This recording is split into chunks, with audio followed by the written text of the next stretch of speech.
New Zealand just pulled off something that sounds absolutely insane. They bulldozed an entire hill, evicted 180 families, and dumped 3 million cubic meters of rock into the ocean just to create land for an airport that meteorologists said would never work. But fast forward to today, and this same airport is dropping $500 million on a makeover that includes concrete blocks designed to literally crumble under planes, a giant mythical bird hanging from the ceiling, and a political showdown that almost saw the city lose everything. We're talking Supreme Court battles, engineering wizardry that outsmarted a $300 million problem for just $30 million, and a council vote so dirty it made headlines nationwide. So stick around as we take a deep dive through this project and see why New Zealand was willing to risk everything just to see this project through.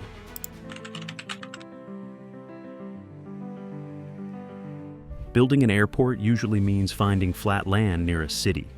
Wellington Airport took the opposite approach.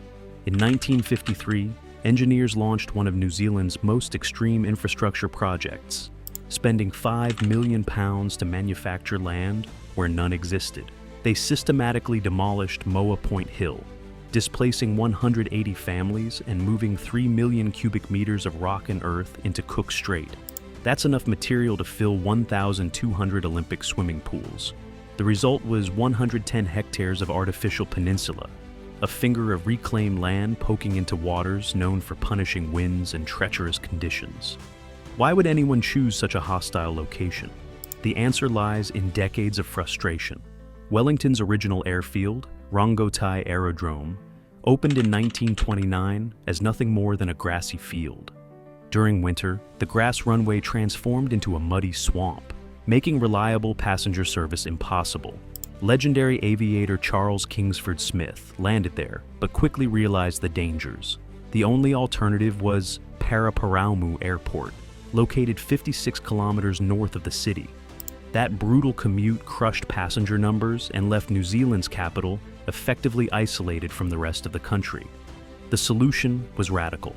Engineers wouldn't search for suitable land. They'd create it by force. Entire streets vanished as bulldozers rolled through residential areas.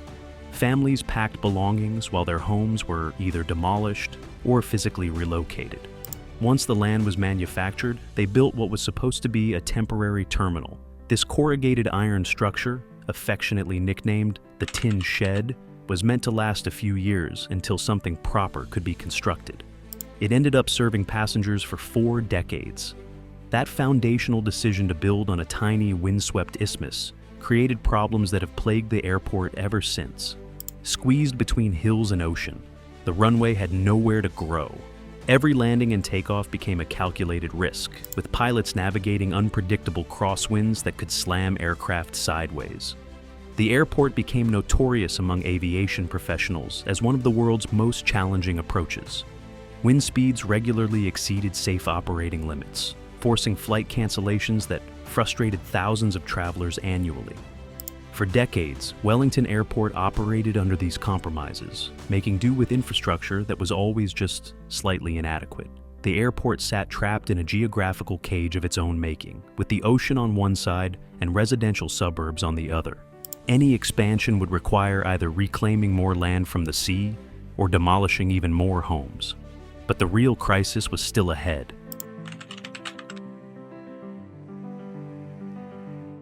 By 2015, Wellington Airport's runway limitations had become critical. The airport proposed a solution that seemed straightforward: extend the runway 355 meters into Lyall Bay. This physical extension would allow larger aircraft to operate safely and open up new international routes. The estimated cost was over $300 million. However, the New Zealand Airline Pilots Association saw a glaring problem with the plan. If the airport was going to extend the runway, they argued, it must also extend the runway and safety area to meet international standards. A runway and safety area, known as RISA, serves as a critical buffer zone at each end of a runway. This cleared, graded area gives aircraft that overrun during landing or rejected takeoffs a safe place to stop before hitting obstacles. International recommendations suggested a RISA of 240 meters. But Wellington's existing safety areas measured only 90 meters. The pilots' union demanded that any runway extension must include proper safety areas, even if it meant significantly higher costs. The airport pushed back hard. Extending the RISA to 240 meters would effectively double the project's cost to over $600 million. Their analysis suggested that the likelihood of an overrun accident was statistically minimal, making the additional expense unreasonable. They argued that safety regulations required them to do what was practicable, not what was theoretically ideal. This single word became the battleground for a legal fight that would drag through New Zealand's court system for years. The case climbed through various legal levels before landing at the Supreme Court in 2017. The pilots maintained that modern safety standards existed for good reason and that cutting corners to save money was unacceptable. The airport countered that spending an additional $300 million to prevent an incredibly unlikely accident was neither practical nor financially responsible. Both sides presented detailed statistical analyses, engineering reports, and expert testimony. In December 2017, the Supreme Court delivered its verdict. The judges sided with the pilots, ruling that the airport's cost-benefit analysis was fundamentally flawed. Safety, they determined, must be the priority when determining what's practicable. This ruling effectively killed the runway extension project. The airport couldn't justify spending over $600 million when alternative solutions might exist. But it also couldn't proceed with the original $300 million plan without meeting proper safety standards. The ruling sent shockwaves through New Zealand's aviation industry. It established a precedent that safety standards couldn't be compromised based purely on financial calculations. For Wellington Airport, it meant going back to the drawing board. They needed a solution that would improve safety and capability without requiring massive ocean reclamation. For years, that solution seemed impossible. Then engineers discovered a technology that would change everything. After the Supreme Court defeat, Wellington Airport faced a seemingly impossible challenge. They needed to improve runway safety and operational capability without the costly ocean extension. The breakthrough came from an unexpected source: crushable concrete technology. The engineered materials arresting system, known as EMAS, had been used at airports worldwide but had never been deployed in New Zealand. This system uses specially designed lightweight concrete blocks that look solid but collapse under aircraft weight, bringing overrunning planes to safe stops in remarkably short distances. The technology works through controlled destruction. Each block measures 1.2 square meters and sits in carefully arranged beds at each runway end. The blocks are strong enough for maintenance vehicles to drive over, but engineered to crumble when a multi-ton aircraft rolls onto them. As the plane's wheels sink into the collapsing blocks, the crushing material absorbs kinetic energy, creating a controlled deceleration that stops the aircraft without the violent impact of hitting a barrier. The system can safely stop aircraft entering at speeds up to 130 kilometers per hour. Wellington Airport began installation in April 2025, becoming only the second airport in Australasia to deploy EMAS technology, following Queenstown. The construction logistics are extraordinary. Teams of up to 70 workers execute precision operations every night, racing against the clock before the first scheduled departure at 6 a.m. They cut through the active runway to install 2,100 meters of new ducting for lighting systems, then carefully position the EMAS blocks. Every trench must be closed, every surface smoothed, and every system tested before passengers board morning flights. The installation covers 90 meters at each end of the runway, creating 2 beds of crushable material that dramatically enhance safety margins. By making the existing runway and safety areas far more effective, the system allows the airport to reclaim precious meters for actual aircraft operations. The installation increases available landing distance by over 130 meters and takeoff distance by 26 meters on the most restricted runway direction. The extended operational distances mean Wellington can now serve as a regular alternate airport for large aircraft that need to divert from Auckland or Christchurch due to weather or emergencies. Previously, many wide-body aircraft couldn't use Wellington as a backup because the runway was too short for safe operations with full fuel loads. The airport becomes a crucial piece of resilience for New Zealand's entire aviation network. The cost tells the story of how cleverly this solves the original problem. The entire EMAS installation costs around $30 million, roughly 1/10 the price of the abandoned runway extension. It achieves many of the same operational benefits in a fraction of the time, with completion expected by March 2026. Yet the transformation happening at Wellington Airport extends far beyond crushable concrete and safety zones. Inside the terminal, something completely different is taking shape.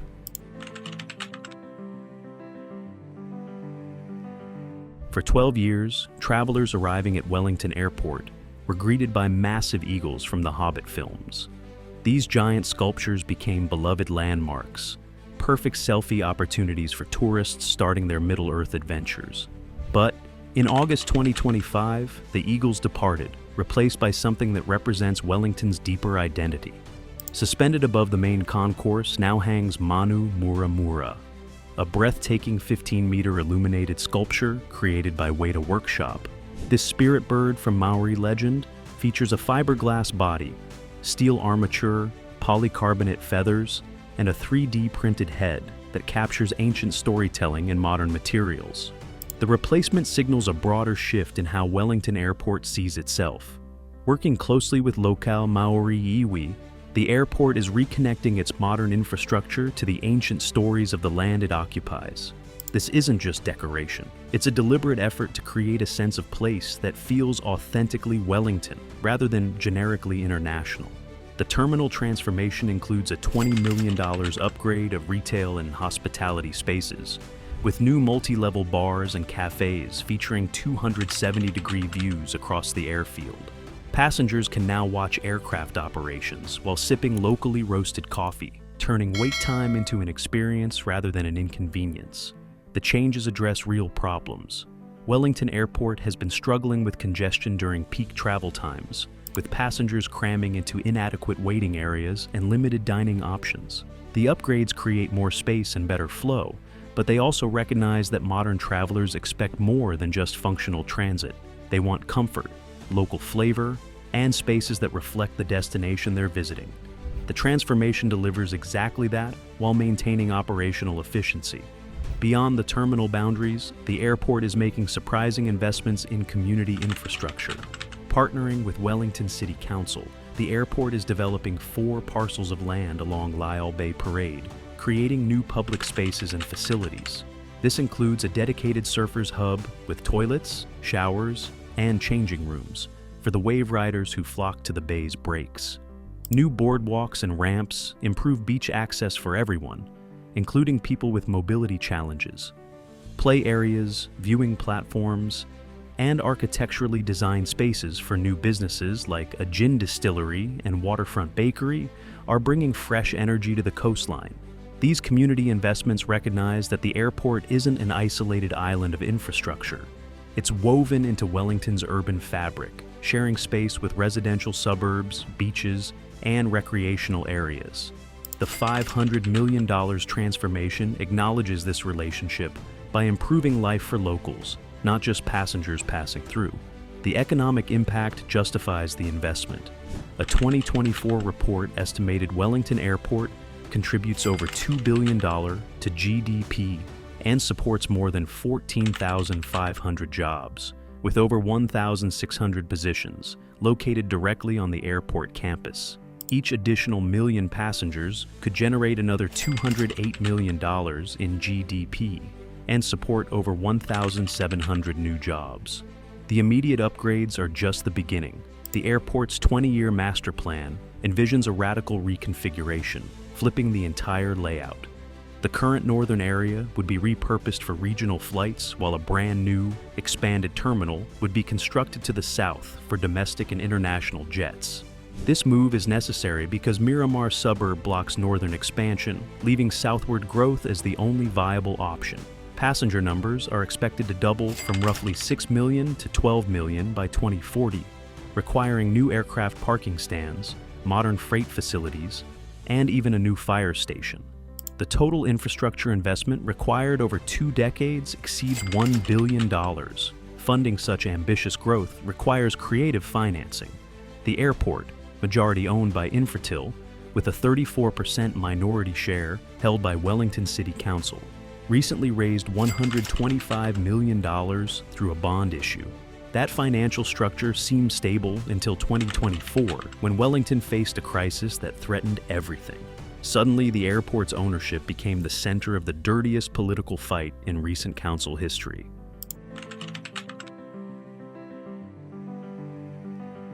In 2024, Wellington City Council confronted a terrifying number: $2.6 billion. That's the gap between the insurance coverage for city assets and what it would actually cost to rebuild after a major earthquake. New Zealand sits on active fault lines, and Wellington is particularly vulnerable. Council officials realized they were catastrophically underinsured.